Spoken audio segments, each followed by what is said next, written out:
Prix national. C'est par conséquent le Grand Prix de l'année, on dit toujours, pour un pilote français. Comment est-ce que celui-ci, tu le prépares et de quoi tu rêves quelque part aussi? Ça serait de faire, on va dire, le même genre de Grand Prix qu'à Jerez sans la casse mécanique. Ce serait un rêve de faire un très bon résultat au Grand Prix de France, en sachant que c'est le seul Grand Prix national qu'on a pour les pilotes français. Donc, je le prépare comme tous les autres Grands Prix, sauf qu'on sait qu'il y a énormément de fans qui vont nous attendre. C'est vrai que pole position à Jerez, tout le monde se dit déjà il faut que Fabio récidive ici au Mans. Après, clairement, il y a la course, mais on entend déjà aussi ce premier résultat-là.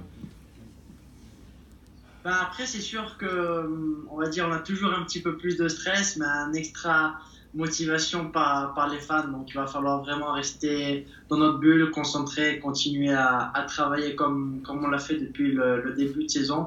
Mais je m'inquiète pas, je suis bien entouré pour ça et on va tout donner.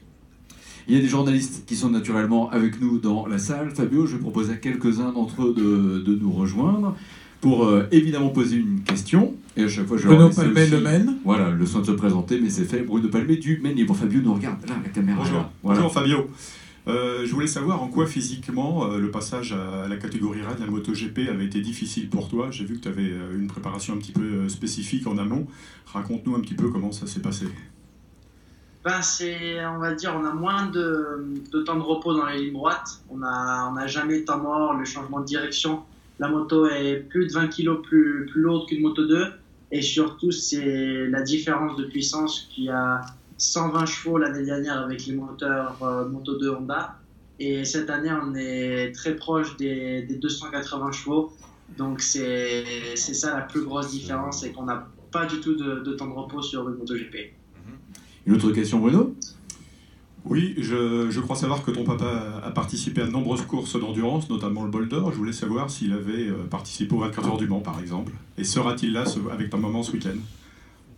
Je ne sais même pas s'il a fait des courses d'endurance, mais non, je pense pas qu'il a fait les 24 heures du Mans. Mon papa sera là au Mans, mais pas ma mère. Merci Bruno. Une autre question? C'est bon? Voilà. Non, juste pour conclure, j'ai vu que la météo était un petit peu bizarre pour ce week-end, qu'on annonçait du beau temps, voire de la pluie. Pour le week-end, comment tu vois un petit peu la situation? J'espère qu'il ne pleuvra pas. J'ai jamais roulé sous la pluie avec une MotoGP, donc on va donner le maximum dans toutes les conditions, mais si je dois choisir, j'espère qu'il fera un grand soleil. Fabio, d'autres questions? Ouais, Fabio, Stéphane Bois du journal Ouest France. Comment on digère une course comme celle de Jerez? Parce que tu n'as jamais été aussi proche et puis que ça finisse comme ça, une boîte de vitesse récalcitrante. On va dire les 15 premières minutes, c'est vrai que ça passait pas du tout. Mais quand on voit qu'on avait la possibilité de se battre pour le podium et qu'on a fait vraiment une moitié de course parfaite, on se dit que voilà, c'est quand même bien d'avoir fait ce rythme et pouvoir se battre pour le podium.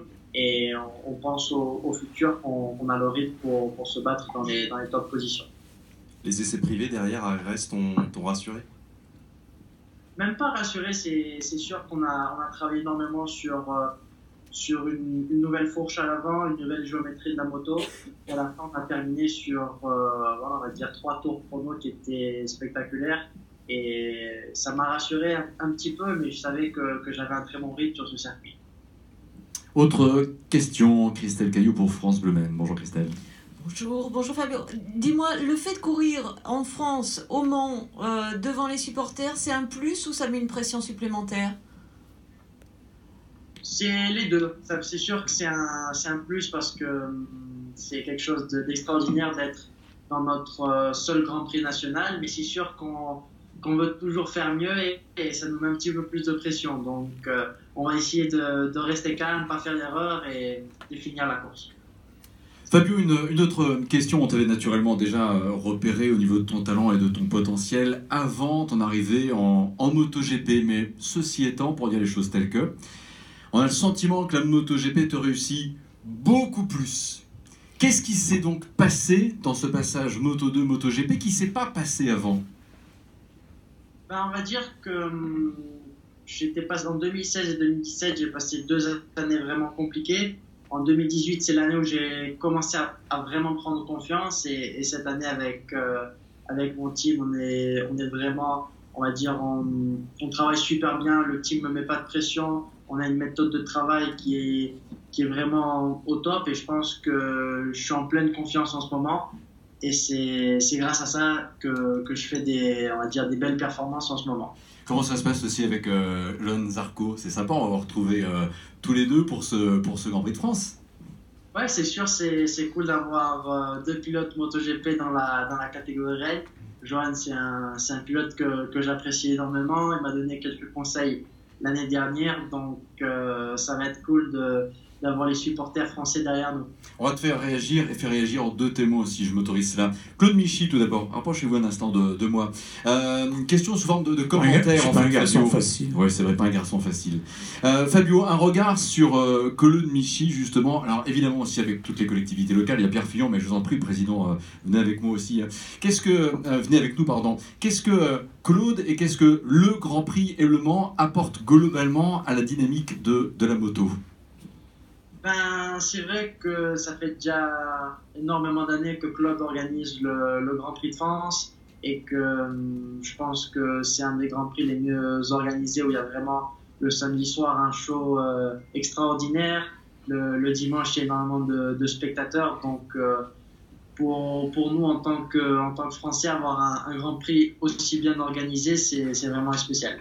Puis en plus, bien sûr aussi, on est en France avec la Fédération française de motocyclisme. L'autre témoin, c'est Louis Rossi qui va nous rejoindre après. Mais déjà, viens maintenant, Louis, si tu le permets.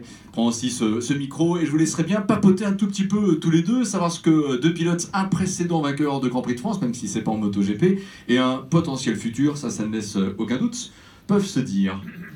Salut Fabio, j'espère que déjà ça va bien, que tu te prépares correctement.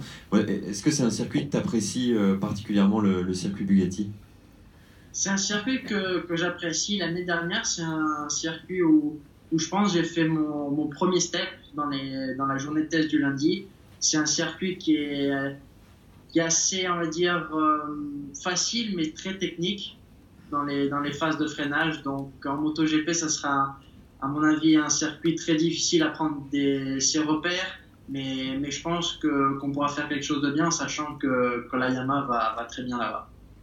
Écoute, en tout cas, j'espère que tu pourras faire comme à Jerez et puis aller chercher une victoire ou en tout cas une belle place, un premier podium ici au Mans, ce serait vraiment super pour toi. On se les doigts. Voilà. Fabio, merci. Au passage, là, tu es à la maison, tu es en ce moment sans être indiscret, tu es chez toi?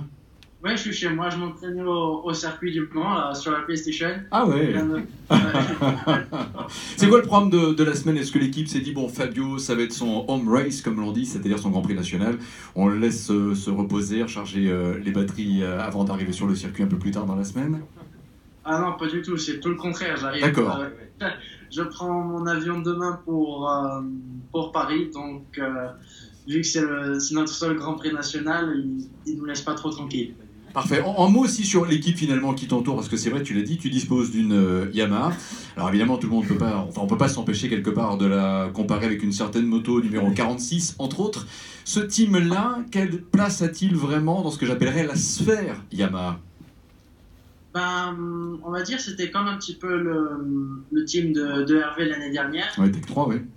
Sauf que Morbidelli a une moto officielle et moi j'ai une moto 2019 spécification B. Je sais pas exactement les différences de pièces ou de matériel que j'ai, mais ce que je sais c'est que j'ai une très bonne moto pour me battre dans des très bonnes positions. Parfait. On se donne rendez-vous en fin de semaine. Claude Michy. Salut Fabio. Simplement, t'inquiète pas pour la pluie, je vais appeler ma femme, elle va y mettre des cierges et puis comme ça on sera tranquille. Ça marche, c'est parfait. Parfait, merci beaucoup toute la salle, t'applaudis Fabio. Bon vol pour demain et au plaisir de se retrouver naturellement sur ce circuit Bugatti et merci pour cet instant.